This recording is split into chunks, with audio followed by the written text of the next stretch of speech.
प्रिय विद्यार्थियों, good morning. मैं अनीता राज, सहायक आचार्य भौतिक शास्त्र, राजकीय महाविद्यालय भैरोड। आज जो हम पढ़ने जा रहे हैं वो बीएससी पार्ट सेकंड का फर्स्ट पेपर है, थर्मोडायनेमिक्स एंड स्टैटिस्टिकल फिजिक्स। सबसे पहले हम इससे परिचय कर लेते हैं। ऊष्मागतिकी क्या है? ऊष्मागतिकी भौतिक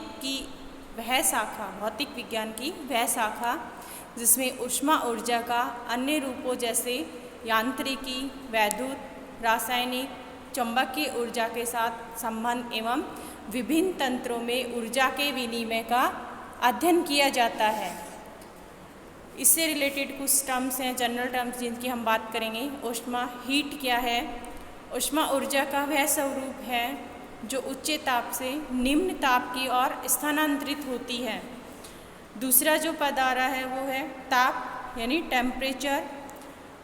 ताप किसी वस्तु या निकाय का वह भौतिक गुण होता है जो उसकी गर्माहट या शीतलता का हमें बोध कराता है। नेक्स्ट जो टर्म आ रही है वो है हमारी निकाय या सिस्टम। निकाय भौतिकी में वह तंत्र होता है जिसका अध्ययन किया जाता है। निकाय सूक्ष्म कणों जैसे अणु, परमाणु या आयनों से मिलकर बने होते हैं। इनमें कणों की संख्या के आधार पर हमें इन्हें दो भागों में डिवाइड कर सकते हैं। फर्स्ट है सूक्ष्म निकाय, माइक्रो सिस्टम। सेकंड है इसका स्थूल निकाय या मैक्रो सिस्टम। सूक्ष्म निकाय में कणों की संख्या अल्प एवं सीमित होती है, जबकि स्थूल निकाय में कणों की संख्या अत्यधिक होती है। स्थूल निकायों के अध्ययन के लिए दो प्रकार की विधियां हम काम में लेते हैं। पहली विधि है ऊष्मागतिक विधि, थर्मोडायनेमिक सिस्टम। दूसरी जो विधि की बात करते हैं वो है सांख्यिकीय विधि, स्टैटिस्टिकल मेथड। ये दो विधियां हैं जिनमें हम स्थूल निकाय का अध्ययन कर सकते हैं। अब आगे जो बात आती है वो है निकाय के प्राचल, पैरामीटर्स ऑफ ए सिस्टम क्या होते हैं। पैरामीटर में हम सिस्टम का दाब, वह निकाय जिसकी अवस्था को हम दाब, आयतन V, ताप T एवं आंतरिक ऊर्जा U के पदों में व्यक्त कर सकते हैं। निकाय की अवस्था को वो कहलाते हैं उसके प्राचल। उसके बाद आता है थर्मोडायनेमिक सिस्टम। कितने प्रकार का होता है? यह 3 प्रकार का होता है। ओपन सिस्टम, क्लोज सिस्टम और आइसोलेटेड सिस्टम। सबसे पहले हम बात करेंगे खुला निकाय। ओपन सिस्टम क्या होता है? वह सिस्टम जिसमें ऊर्जा एवं द्रव्य दोनों का आदान प्रदान होता है, ओपन सिस्टम कहलाता है। अब बात आती है क्लोज सिस्टम। क्लोज सिस्टम में वह निकाय जिसमें केवल ऊर्जा का आदान प्रदान होता है, वह बंद निकाय कहलाएगा। तीसरा सिस्टम जो है आइसोलेटेड सिस्टम, वह निकाय जिसमें न तो ऊर्जा एवं न ही द्रव्य का आदान प्रदान होता है, उसे विलगित निकाय कहते हैं। इस निकाय में आंतरिक ऊर्जा में परिवर्तन शून्य होता है। इसका उदाहरण की अगर हम बात करें, उदाहरण है इसका थर्मस। थर्मस में ना तो पदार्थ की ऊर्जा चेंज होती है, ना ही उसमें पदार्थ में भी कमी आती है, कम या ज़्यादा नहीं हो पाता है। वह निकाय जिसमें न तो ऊर्जा और न ही पदार्थ का आदान प्रदान होता है और इस निकाय की आंतरिक ऊर्जा में परिवर्तन भी शून्य होता है, आइसोलेटेड सिस्टम कहलाता है।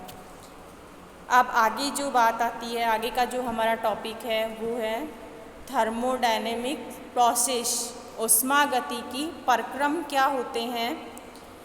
ये मुख्यतः 4 प्रकार के होते हैं। आइसोथर्मल समतापीय प्रक्रम, आइसोबारिक समदाबी प्रक्रम, आइसोमेट्रिक समायतनिक प्रक्रम, एडियाबैटिक रुद्धोष्म प्रक्रम।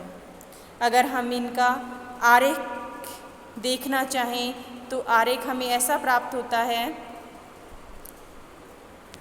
समतापीय प्रक्रम के लिए PV इक्वल कांस्टेंट समदाबी वक्र के लिए PV V की पावर 0 इक्वल कांस्टेंट। समायतनिक परक्रम के लिए ये कांस्टेंट सा ही शो होता है, दाब उसमें आयतन कांस्टेंट होता है, दाब वेरी करता है। रुद्धोष्म परक्रम के लिए चरघातांकी रूप से घटता हुआ वक्र हमें मिलता है PV गामा इक्वल कांस्टेंट।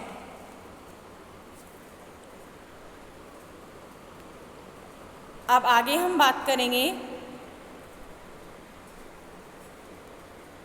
ऊष्मीय अन्योन क्रिया क्या होती है। ऊष्मीय अन्योन क्रिया थर्मल इंटरेक्शन जिसमें बाह्य प्राचल एवं निकाय के ऊर्जा स्तर दोनों नियत रहते हैं, Q plus Q dash equal 0। अवशोषित ऊष्मा Q और उत्सर्जित ऊष्मा Q डैश का जो सम है यानी टोटल है वो 0 के इक्वल होता है, या हम कह सकते हैं Q equal minus Q dash, या अवशोषित ऊष्मा उत्सर्जित ऊष्मा के बराबर होती है। अब आगे जो बात आती है वो है ऊष्मागतिकी का शून्यवा नियम, 0th लॉ ऑफ थर्मोडायनेमिक्स। दो निकाय हैं हमारे पास A तथा B, एक तीसरा निकाय है C।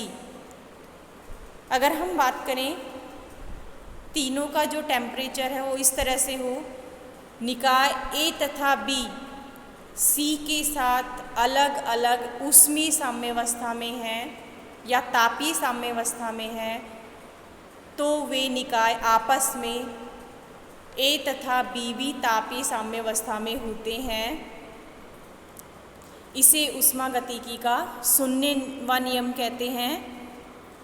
अगर हम इसे मैथमेटिकल फॉर्म में देखना चाहें, temperature of A equal temperature of C तथा temperature of B equal temperature of C हो तो temperature of A equal temperature of B होगा। यानी अगर A तथा C तापीय साम्यावस्था में हैं, B तथा C भी तापीय साम्यावस्था में हैं, तो A तथा B भी तापीय साम्यावस्था में होंगे। यही ऊष्मागतिकी का शून्यवा नियम कहलाता है। अब बात आती है ऊष्मागतिकी का प्रथम नियम, फर्स्ट लॉ ऑफ थर्मोडायनेमिक्स। किसी निकाय को दी गई ऊष्मा डेल्टा Q से इसे डिनोट करते हैं। किसी निकाय को दी गई ऊष्मा डेल्टा Q निकाय द्वारा किए गए कार्य डेल्टा W तथा निकाय की आंतरिक ऊर्जा में वृद्धि के योग के बराबर होती है, अर्थात delta Q equal DU plus delta W।